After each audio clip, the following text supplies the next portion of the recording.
Halo teman-teman semua, balik lagi bersama gue di sini di channel S Toku.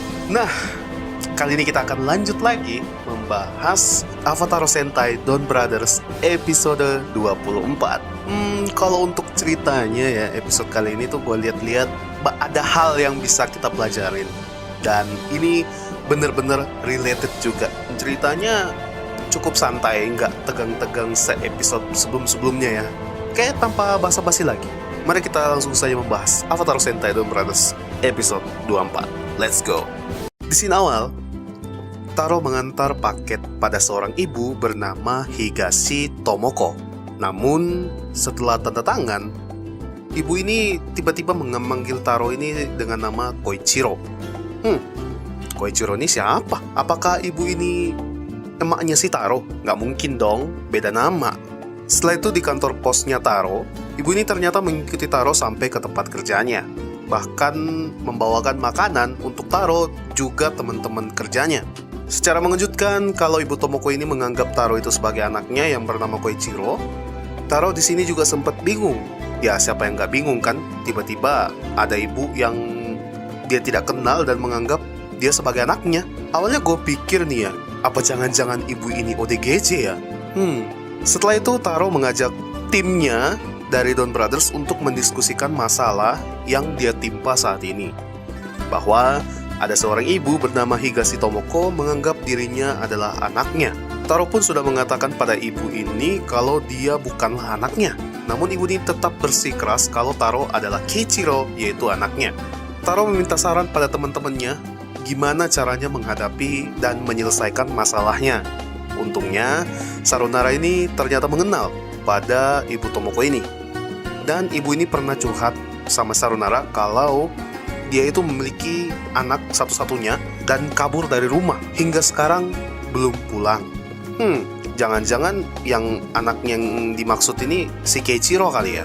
Dan bisa jadi ibu ini tuh stres karena kehilangan anaknya. Apalagi kan Keiichiro ini adalah anak satu-satunya kan. Fakta lainnya juga, ibu ini adalah seorang guru piano. Tapi semenjak anaknya hilang, katanya tuh sudah nggak semangat lagi. Ya maklum ya, siapa yang nggak stres gitu kan, anaknya hilang. Setelah itu Sarunara memberi saran pada Taro kalau menolong ibu ini dengan cara berpura-pura menjadi anaknya, agar ibu Tomoko bisa terhibur dan nggak sedih lagi. Namun sayang sekali, kalian tahu kan kalau Taro ini tuh nggak bisa melakukan suatu hal yang berbau kebohongan, apalagi pura-pura. Tapi Sarunara memiliki ide untuk melakukan itu. Jadi idenya Sarunara di sini, jadi Taro itu tetap berakting seperti anaknya ibu Tomoko ini, namun menggunakan suara Sarunara dan dipantau melalui kamera tersembunyi dengan alat yang sudah dipasangkan pada telinga Taro. Jadi di sini Taro seperti ogah-ogahan gitu guys. Karena memang kan dia nggak suka ya melakukan sesuatu hal yang berbau kebohongan. Dia rela berpura-pura mulai dari makan bareng, jalan-jalan bareng, dan lain-lain. Dan ternyata juga bahwa anak ibu Tomoko ini itu adalah seorang pianis. Ibu ini pun ingin si Taro ini yang sebagai Koichiro itu memainkan piano. Sayangnya Taro tidak bisa bermain piano. Namun untungnya Master jago main piano, jadi si Master inilah yang mengajari Taro untuk bermain piano. Di sisi lain, ada Hitotsuki yang identitasnya itu belum diketahui siapa. Jadi di sini Hitotsukinya itu seperti ninja ya. Dan ya ampun kalau kalian sadar nih, kalau kalian sadar desain dari Hitotsuki ini itu mirip banget dengan armornya Kamen Rider Deathstream di bagian dada. Persis banget. Jadi Hitotsuki ini menyerang beberapa para warga di sekitar. Waduh, tapi gimana? Nggak ada yang bisa ngehalangin Hitotsuki ini kan. Soalnya semua anggota Don Brothers itu lagi fokus untuk menjalankan misi membantu si ibu ini kan. Namun untungnya ada Tsubasa yang menghalangi si Hitotsuki ini. Setelah itu Hitotsukinya tiba-tiba menghilang entah kemana. Untuk referensi Hitotsukinya itu diambil dari bentuk Ninja Man dari serial Ninja Sentai Kaku Ranger. Setelah itu, ibu Tomoko dan Taro itu pergi ke mall untuk beli baju yang rapih atau baju yang resmi untuk dipakai bermain piano. Namun, mulailah banyak masalah yang terjadi pada mereka selama menjalankan acting pura-pura ini. Mulai dari Sarunara yang tersinggung atas perkataan ibu ini, serta Kijino pun juga begitu. Dan ya ibu ini ternyata memiliki sifat temperamental. Jadi sifatnya itu selalu memaksakan atau menentang apa yang dilakukan anaknya. Maybe juga ini alasan mengapa anaknya si Keiichiro ini kabur dari rumah.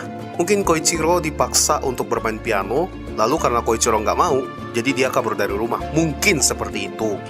Namun secara tiba-tiba si Hitotsuki ini muncul dan menyerang para warga, juga ingin menyerang Taro. Tapi ibu ini dengan beraninya menghalangi Hitotsuki ini agar tidak menyakiti Taro. Sungguh baik ya ibu ini, rela melakukan hal seberani ini pada Taro, padahal Taro ini bukan anak aslinya gitu. Di sini juga Taro seperti merasa ibah dan merasa bersalah setelah melihat perilaku dari ibu ini. Taro merasa dia ini bersikap kurang baik atau kurang ramah.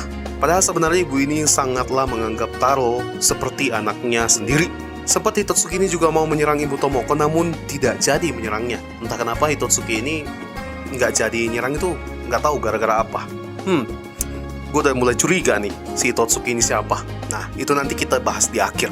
Kemudian para anggota Don Brothers berusaha menangani Hitotsuki ini. Sempat juga si Another Jiro ini muncul dan ingin menghabisi Hitotsuki itu. Tapi di sini yang gua cukup salut dengan Jiro ya, karena dia sudah mulai bisa mengendalikan Another Jiro agar tidak seenaknya melakukan hal-hal yang membahayakan teman-temannya di Don Brothers maupun orang di sekitarnya. Singkat cerita, Hitotsuki berhasil dikalahkan melalui Robotaro Don Brothers. Dan ketika Hitotsuki-nya membesar, Jiro dan Another Jiro lah yang mengalahkannya.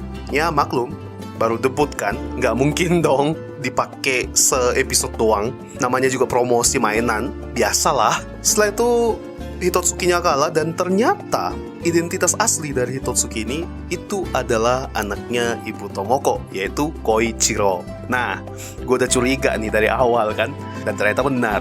Gue juga bingung sih, gimana caranya dia, gimana prosesnya gitu, dia jadi Hitotsuki. Soalnya nggak dijelasin kan, tiba-tiba aja gitu muncul Hitotsuki. Oke lanjut, kemudian Taro mengunjungi ibu ini lagi dan mengakui semuanya kalau dia itu bukan anaknya, serta minta maaf pada ibu ini karena sikapnya Taro yang mungkin bisa dibilang tidak ramah pada Ibu Tomoko. Namun Ibu Tomoko dengan baik hati memaafkan Taro, dan sejak awal ibu ini tahu kalau Taro ini bukanlah anaknya. Jadi ibu ini hanya sekedar menghibur Linya saja dengan menganggap Taro itu sebagai anaknya. Taro juga sempat menawarkan diri untuk memijat bahu Ibu Tomoko ini. Mungkin sebagai ucapan terima kasih pada ibu ini karena sudah bersikap baik padanya. Di scene akhir, Koichiro ini akhirnya dia pulang ke rumahnya dan meminta maaf pada ibunya juga, serta ingin memulai lagi menjadi seorang pianis demi kebahagiaan ibundanya. Ya, di episode kali ini kita dapat pembelajaran lagi ya, yaitu sebagai ibu itu sebisanya jangan terlalu menekan anaknya dalam suatu hal atas dasar kebaikan seorang anak. Belum tentu anak itu akan bahagia jika menuruti kemauan ibunya. Dan seperti gue bilang di awal, gue tuh sangat related banget dengan episode kali ini, karena gue juga pernah berada di posisi tersebut. Intinya, semua itu bisa dibicarakan baik-baik. Kita pun sebagai anak harus jujur pada orang tua apa yang sebenarnya kita inginkan dan apa sebenarnya yang bikin kita itu bisa happy gitu. Contoh, biar kalian paham ya, ini untuk kalian yang mungkin mau masuk universitas atau mau kuliah. Misalkan orang tua kalian nih menyuruh kalian atau memaksa masuk ke fakultas ekonomi misalkan. Contoh, karena mungkin orang tua kalian berpikir fakultas ekonomi ini lebih menunjang ketika kalian lulus dapat kerja, namun kalian justru lebih ingin masuk ke fakultas misalnya pertanian karena maybe keahlian kalian di sana. Nah, ketika kalian dalam situasi ini, kalian itu harus terus terang guys, jelasin kenapa kalian gak mau ngikutin saran orang tua kalian. Jelasin dengan jujur kenapa kalian ingin ke fakultas pertanian atau ke fakultas lain yang kalian inginkan. Biar orang tua kalian tuh mengerti, jangan diam doang dan malah ujung-ujungnya gak mau kuliah. Nah, sampai sini kalian paham kan? Wah, gua udah kayak guru aja.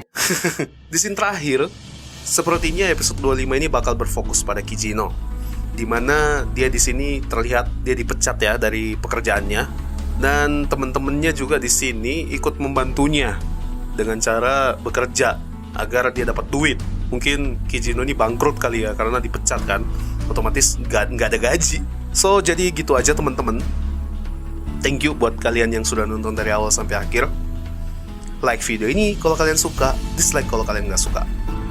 Dukung juga channel ini dengan cara subscribe, agar channel ini kedepannya semakin berkembang. Dan jangan lupa aktifkan tombol lonceng, agar kalian tidak ketinggalan dari video-video Estoku.